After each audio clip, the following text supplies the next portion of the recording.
So do I refer to you as Bob, Bobby? Right. What's Now, what do you feel more comfortable saying? Mr. Duvall? Oh, come on, come on. What do you go by? Bob, Bobby. And you had a childhood nickname. Bodge. My brother couldn't say Bobby, so he said Bodgy. My old man called me Bernie. That was another nickname. We were into nicknames. And with all those nicknames, it's no wonder that Robert Duvall has been able to transform himself into so many characters in more than 80 films, including the overbearing Marine pilot in The Great Santini.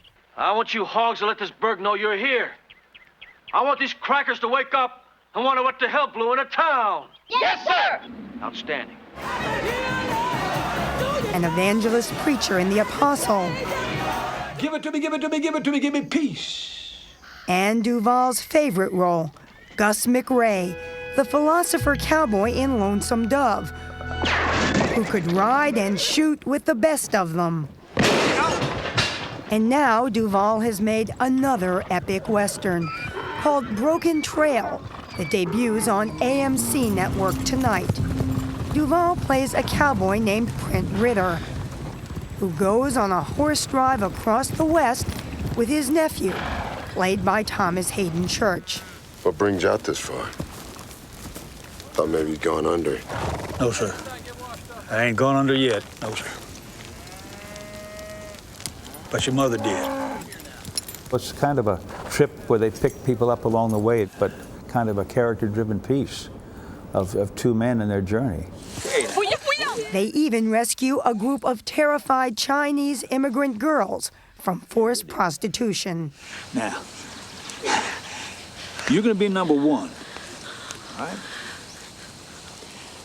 Could you say one? One. 说一下 One. one.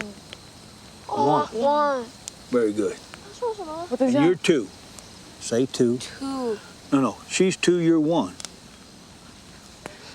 It was Duvall who came up with the idea for the movie. He's also executive producer and says he exercised his right to re-edit the film when he thought the first version was exactly opposite of how he'd conceived of the story. What was the opposite vision in your More view? gunfights, you know, more action, less emphasis on humor, less emphasis on behavior. And we got a lot of resistance, but we did it, and 90% plus what you see is our edit, my edit. For 75-year-old Duvall, this project is especially important because he calls it the closing chapter of his Western trilogy, along with Lonesome Dove and the 2003 release, Open Range. Always like me a sidearm with some heft. Why do you think the Western is so important? It's ours. It's ours. America's. It's American. The English have Shakespeare, the French have Moliere, the Russians have Chekhov. The Western is ours. But despite his love of the West, How many acres do you have out here? About 360. It's not a lot in Texas, it's a lot here, though. It's a lot here. Robert Duvall makes his home in the rolling countryside of Virginia. Do you feel ever that not living in Hollywood means that you're not around the action and you might miss out on being Well, in a movie sometimes you when might you go care to a about? party there, somebody says, "Oh, I got a part for you," and you know, although 9 times out of 10 it's all hot air, sometimes you know being on there at that time will lead to a part, but it doesn't really hurt. And when you're out here, is it easy to sort of put the whole movie thing aside, or do you keep working and thinking about the next project? Always thinking. What's next? What's next? Virginia was one of many places Duvall spent time when he was growing up. His dad was in the Navy. In fact, it was his parents who suggested he go into acting. So young Robert Duvall went to study in New York. You famously palled around in those days with Gene Hackman and Dustin Hoffman. Absolutely. I knew Gene, a wonderful guy. We'd look for jobs, and then we'd end up forgetting the job and going to a 42nd Street double feature. And then Dustin came back and slept on his kitchen floor. And so those were good times. But now, once you make it, quote unquote, I never see those guys. You don't? I never see those guys. It's strange. You ended up doing well in theater, in television, but I think most Americans know your film work. Yeah. Yeah. You were probably very, very young when I, That's very a wee kind, girl. very when kind of you to when say I that. did To Kill a Mockingbird, which was my first. It was 1962. He played the role of Boo Radley, Hey, Boo. the neighborhood crazy man who turns out to be a hero. Mr. Arthur Radley. But a decade later, after a string of other films, when Duvall was cast as Tom Hagen, the family counselor in The Godfather, They shot Sonny on the causeway. He's dead. it earned him an Oscar nomination. He got another a few years later for playing Lieutenant Colonel Kilgore in Apocalypse Now. I love the smell of napalm in the morning. Smells like victory.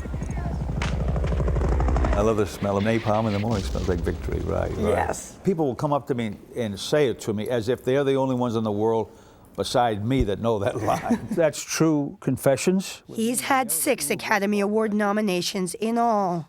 But the one he got the Oscar for was Tender Mercies.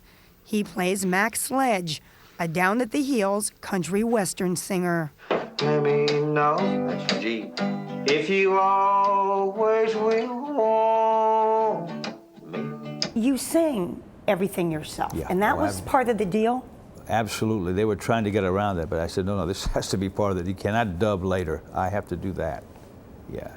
People constantly say about you, one of the great actors of our time. Well, that's all relative. It's all a matter of opinion, you know. If you can look objectively at yourself Yeah. and say, okay, this is why it works, what do you think are your skills?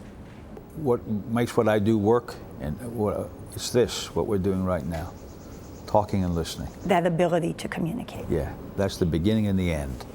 The beginning and the end of it is to be simple.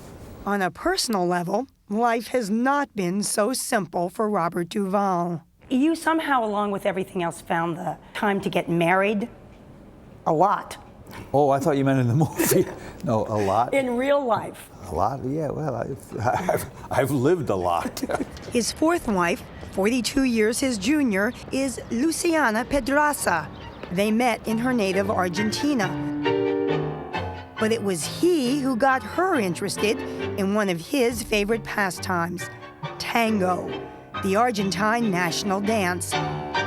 He even cast her in his film, Assassination Tango, a film Duvall wrote and directed.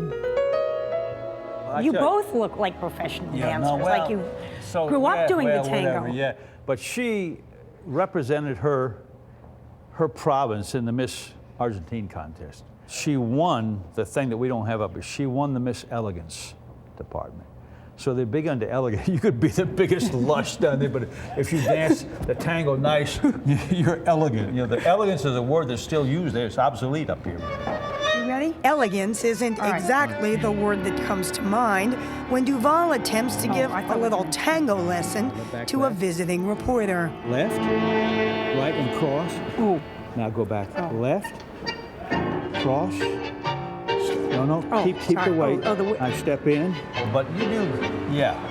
Everybody has their own way of doing it. But then one of the great things about Robert Duvall is that he's always ready to take on a new challenge. There's no drool yet to be wiped, you know. So I mean, I got things I want to do. I think sometimes the thing that comes around the corner and surprises you can be better than what you plan. Sometimes you just gotta roll with what's thrown at you. Yeah, it's been a good career, wonderful career, and it's not over yet, you know.